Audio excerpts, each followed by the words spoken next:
you lived in a time back in the day when you were able to get like a cigarette for a penny.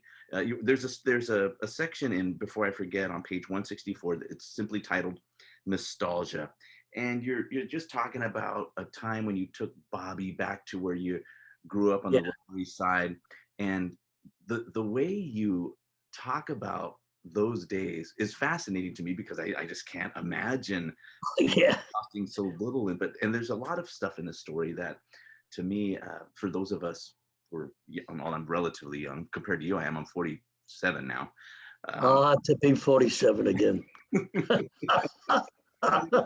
I would love to hear about these good old days. So, what was it that you were trying to take Bobby back to? Yeah, yeah. That Well, you you mentioned cigarettes. There was a candy store around the corner. I lived on between on the Lower East Side where I live, just so you can get an image in your mind. There's the East River. The next street is called Lewis Street, and then there's Avenue D. My house was between Lewis Street and Avenue D. And on Avenue D, on the actual avenue itself, was the candy store where I and my friends used to hang out a lot. It was called Jack Wax Candy Store. His second name was Wachs, Wax, Jack Wax Candy Store. And the reason I'm mentioning that is you just reminded me because I didn't see that in the book. You mentioned cigarettes. He had a bowl, like he's at the counter, and on the wall behind him there's a shelf, and on the shelf was a bowl filled with loose cigarettes, and they were six for a nickel. You ready for that? God. Six for a nickel. And when I was a boy at that age, I was a smoker. I think we once mentioned this on an interview that when I was 8 years old, I used to follow a man smoking, usually an older man with my color hair, like gray hair, and I'd follow him through it till he threw away the butt, and I'd pick it up and smoke it. It's amazing that I've lived to 94 years old, right? I mean, who knew what I was picking up from some guy, some old man? Anyway, that's it. You mentioned cigarettes, so that reminded me of six for a nickel. Of course, you had to put them in your pocket loose. So all my jacket pockets had loose tobacco in them, from the cigarettes, etc. But that's it. They were loose cigarettes. Anyway, what we? So you're talking about the time. Oh yeah, the nostalgia of showing Bobby where his father grew up. Okay, Bobby, for some reason, which I don't recall, was off from his school that day. I don't remember how old he was, 12, 13, 14, but he was off from school because I remember PS 188, which is what I wanted to show him. The school I went to most of my life was open. It was a school day. So I don't remember why he was off from school. Anyway, we get into the car. The first thing, rather than show him where I lived, etc., which was across the street from the junkyard, which you mentioned before, where I used to, my first driving, before I learned how to drive a car, I learned how to drive horses, because the guy who ran the, what do you call it, the junk store, and I would show him a car trick every once in a while. So we got, kind of friendly. And I said one day, is it difficult to drive the horses? He said, no. If you tug on the left rein in your left hand, the horse is going to turn left. If you tug on the right lane, it's going to turn right. Then he explained to me, if you tug gently, he turns gently to the left. If you're coming to a left turn, you tug harder, the horse knows to make the turn. I learned all these things from this guy. It's kind of obvious, right? If the horse is pulling the wagon, it has to have certain signals. He said, if you pull both together, the horse is going to stop. Obvious kind of things. So anyway, I wanted to show Bobby that place later and where I lived. But first, I wanted to take him to where I spent most of my school years. I went to PS 188 from kindergarten to 9B. I don't know if they call the classes that now. I don't know if they say 7A, 7B, 8A, 8B, but that's the way they called the classes then, okay?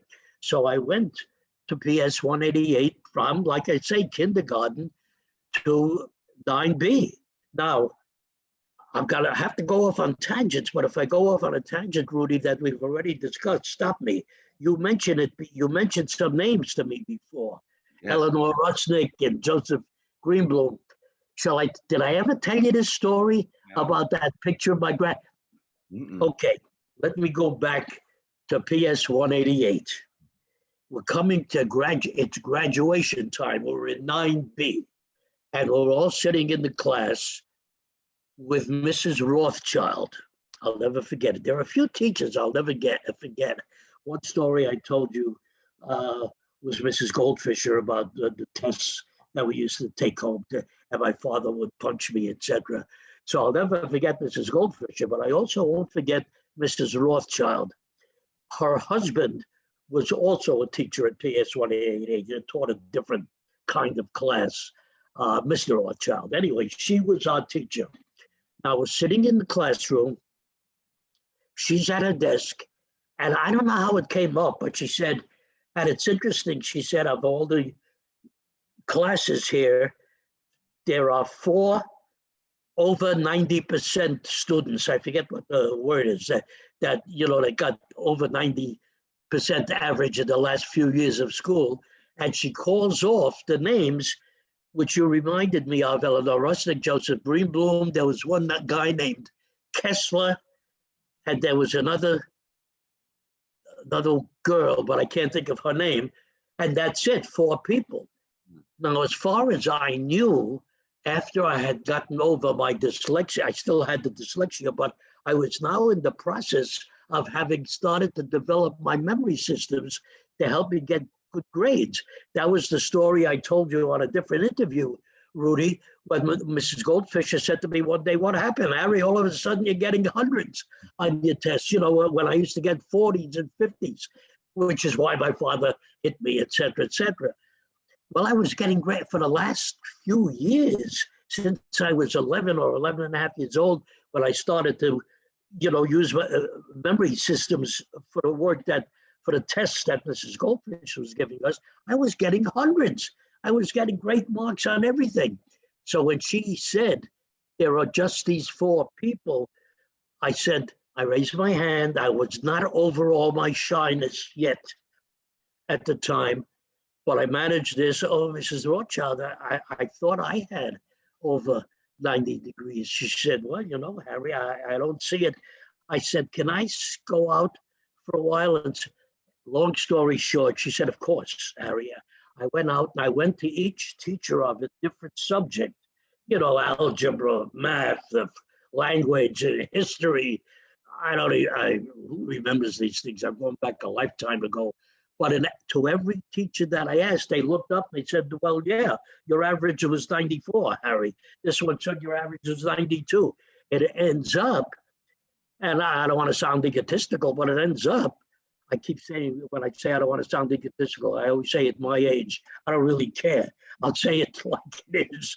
So it ended up that my average was higher than Eleanor Rusnick's and Joseph Greenbloom's, and said, by a point or two, Well, I ran back to the classroom and I said, "Mrs. Roth," and I made notes of each one I went to. And I went back and I said, "Mrs. Rothschild, look, these are what my marks are, Mrs. Miller, Mrs. Watson, Mrs. Whatever."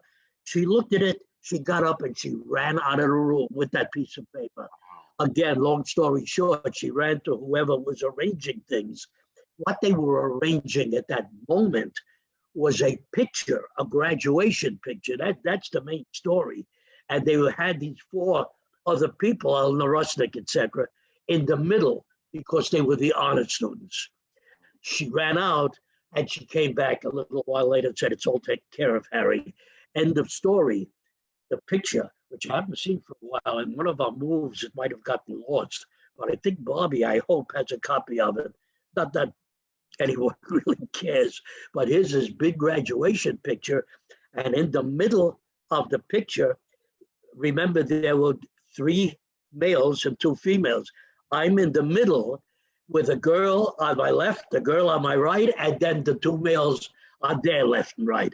So I'm right in the middle of the picture because I had the highest, grade. So that was the story about that. And thank God she said something. Otherwise, I never would have known.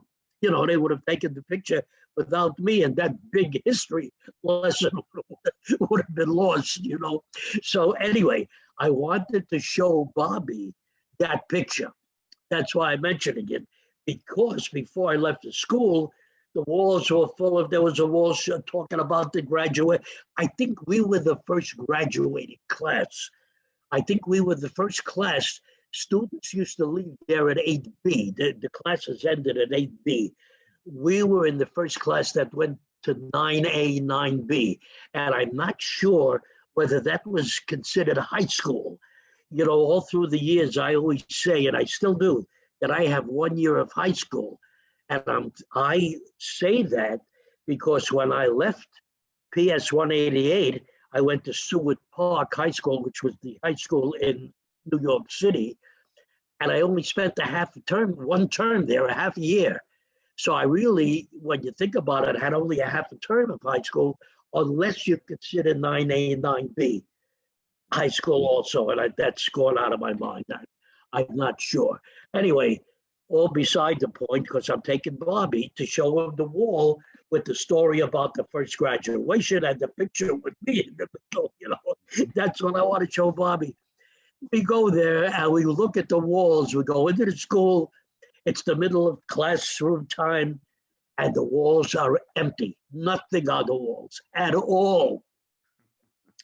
I ask somebody, is the principal's office still on the second floor, blah, blah, blah. I go down to the principal.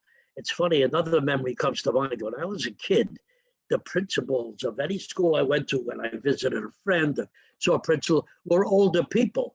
Maybe it's because I was younger at the time and they seemed like older people. The reason I mention that, I go down to the principal's office and it's a guy like half my age, for God's sakes, is the principal of PS 188. It's funny that those things stick in my mind, because I did a double take when I said, "Are you the principal, sir?" Yeah, Well, again, long story short, I ask him, I tell him who I am, and I was on the first graduation class, blah, blah, blah. And I say, I wanted to show my son, Robert, and he says, well, we can't do that anymore. And again, long story short, it seems in those years, whenever a framed picture, framed letter, framed anything was put on the wall, within a day or two, it disappeared.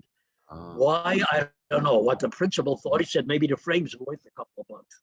So people were stealing them, so they couldn't keep anything on the wall. Everything disappeared within a day or two when they put it on the wall.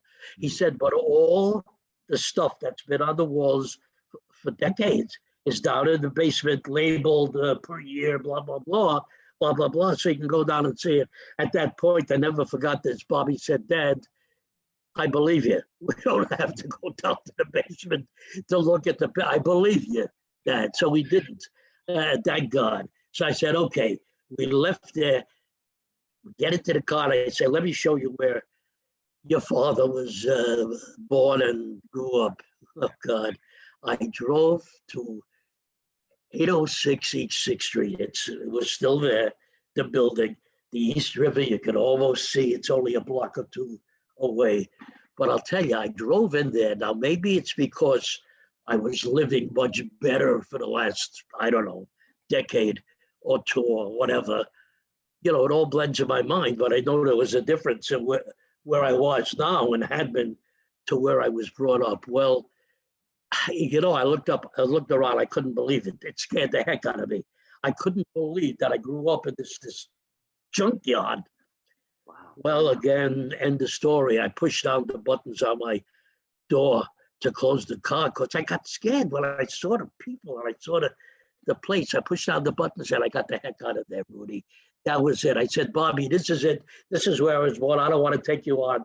I was going to walk him around. I said, I think you've seen enough. And he said, yeah, I have, Dad. And we got the heck out of there. That's the end of that part of nostalgia.